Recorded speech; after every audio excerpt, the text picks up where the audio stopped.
جب لوگ عمرہ سے واپس پلٹتے ہیں یا حج سے واپس آتے ہیں تو ہر بندہ اپنا سامان باندھ کر کے اس کا وزن کر رہا ہوتا ہے۔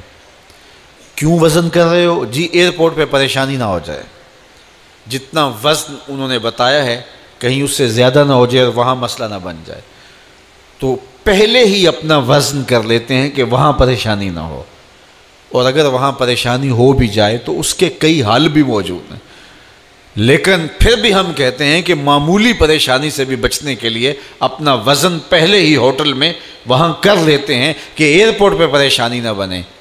تو فرمایا گیا حاسبو قبل ان تحاسبو، دنیا میں اپنا حساب لگا لو، اپنا وزن کر لو، کہیں ایسا نہ ہو قبر میں پریشانی نہ بن جائے، کہیں ایسا نہ ہو کہ حشر میں پریشانی نہ بن جائے، میزان پہ جب عمل تلنے لگے تو پریشانی نہ بن جائے۔ اس لیے اپنے اعمال کو دیکھ لو، تمہیں اچھی طرح معلوم ہے کہ تم کس جگہ پہ کھڑے ہو۔ بل الانسان علی نفسہ بصیرہ، انسان اپنے آپ کو خود دیکھتا ہے، اسے پتہ ہے کہ میں کہاں کھڑا ہوں اور میری کیفیت اور میرا باطن اور میرا انداز حیات کیا ہے۔ تو اس لیے ہمیں اپنی اس مختصر زندگی کا جائزہ لگانا ہوگا۔ ابھی 15 دن رمضان المبارک کے گزرے تو ہم دیکھیں ان ایام کے اندر ہم نے اپنا وقت کیسے گزارا۔ آدھا سفر یہ ماہ نور کر گیا، ہم جہاں تھے وہیں کھڑے ہیں یا ہم اپنی باطنی کیفیت کو بہتر محسوس کر رہے ہیں؟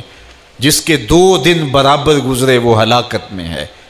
گزرنے والے دن سے آنے والا دن بہتر ہونا چاہیے، اور اگر کسی شخص کا آج کا دن کل سے بدتر تھا تو اس کے پلے تو پھر کچھ ہے ہی نہیں ہے۔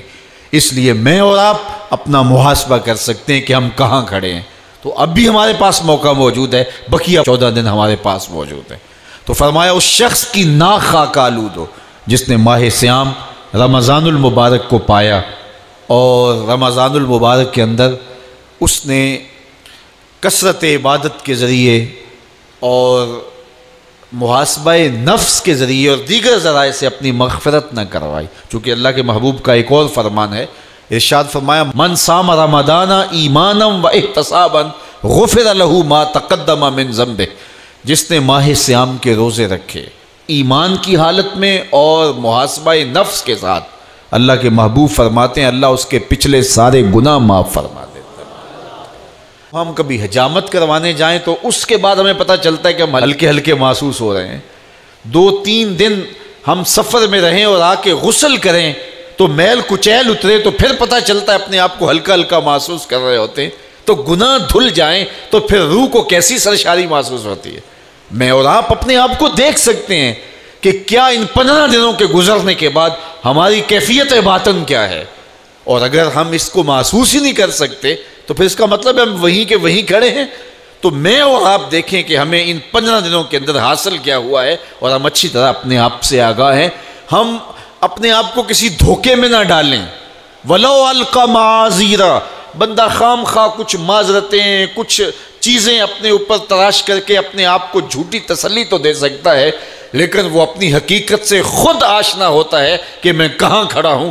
تو آدھا موسم گزر گیا، میں اور آپ دیکھ سکتے ہیں کہ 29 شعبان کو ہم کہاں کھڑے تھے اور اب ہم کہاں کھڑے ہیں۔ اگر وہیں کے وہیں کھڑے ہیں تو پھر ان 15 دنوں کے اندر ہمارا اندر دھلا نہیں ہے، ہم وہیں کے وہیں کھڑے ہیں۔ ہم نے روزے رکھے ہیں لیکن محاسبہ نفس کے ساتھ نہیں رکھے۔